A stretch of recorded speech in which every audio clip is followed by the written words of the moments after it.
बिस्मिल्लाहिर्रहमानिर्रहीम अस्सलामुअलैकुम दी Urdu Islamic teacher के प्यारे नाज़रीन, ख़वातीन व हज़रात, करोड़पति बनने का ख्वाब तो हर किसी के जहन में होता है, लेकिन इसको कैसे पूरा किया जाए ये हर कोई जानना चाहता है। तो आज की इस वीडियो में हम आपको एक ऐसी तस्बीह के बारे में बताएंगे जिसको अगर आप रबीउल अव्वल के इस ख़ास महीने में सुबह और शाम अगर इस तस्बीह को आप पढ़ लेते हैं तो यकीन मानिए चंद ही दिनों में आप करोड़पति बन जाएंगे। दौलतमंद बनने से आपको कोई भी नहीं रोक सकता है।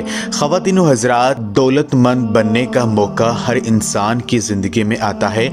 आपने अक्सर ही देखा होगा कि कुछ लोगों की किस्मत जो है वो अचानक चमक जाती है और वो रातों रात अमीर हो जाते हैं, और क्योंकि ये सारा कुछ अल्लाह तबारक व तआला पर मुनहसर है। अल्लाह तबारक व तआला की ज़ात हर चीज़ पर कब्ज़ा कुदरत रखती है। उसके इख्तियार में सब कुछ है। जिसे चाहता है वो मालदार कर देता है, जिसे चाहता है वो आजमाइश में डाल देता है। तो आपने जो है अगर ये तस्बीह अगर आप रबीउल अव्वल के महीने में सुबह और शाम पढ़ लेते हैं तो यकीन मानिए आपके घर के जो माली हालात ख़राब हैं उनमें बेहतरी आ जाएगी। अल्लाह पाक आपको बेपनाह रिस्क से नवाज देंगे। तो आज का जो ख़ास अमल है वो हम आपको बता देते हैं कि आपने क्या करना है। आपने जो है सुबह के टाइम जो तस्बीह आपने पढ़नी है वो है कि आपने ये अमल सुबह फजर की नमाज अदा करने के फ़ौरन बाद ये कर सकते हैं।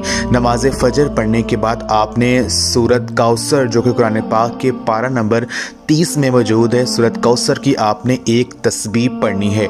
रात को आपने फिर सूरत कौसर की तस्बीह पढ़नी है, रात को सोने से पहले इशा की नमाज के बाद। और साथ आपने अल्लाह तबारक व तआला के दो नाम या गनियो या रज़ाको, या गनियो या रज़ाको, इन दो नामों को भी आपने इनकी एक तस्बीह पढ़नी है। सुबह के टाइम आपने फजर की नमाज के बाद 100 मरतबा सूरत कौसर की तस्बीह पढ़नी है, यानी वजीफ़े को शुरू करने से पहले और दुआ मांगने से पहले आपने दूध पाक जो वो लाज़िम पढ़ लेना और आखिर में अल्लाह पाक से दुआ करनी है। रात को सोने से पहले भी आपने जो है एक तस्बीह सूरत कौसर की पढ़नी है। फिर आपने अल्लाह पाक के दो नाम या रज़ाको या गनियो, इन दो नामों को भी आपने एक तस्बीह पढ़नी है। रबीउल अव्वल के इस महीने में रोज़ाना जो है ये अमल आप कर लीजिए। इंशाअल्लाह ताला आप देखेंगे कि चंद ही दिनों में आपकी जो किस्मत है वो बदल जाएगी। अल्लाह पाक आपको बेपनाह दौलत से नवाज देंगे। ये ख़ास अमल आप खुद भी कीजिए और इस वीडियो को लाजमी शेयर भी करें। जज़ाकल्लाह।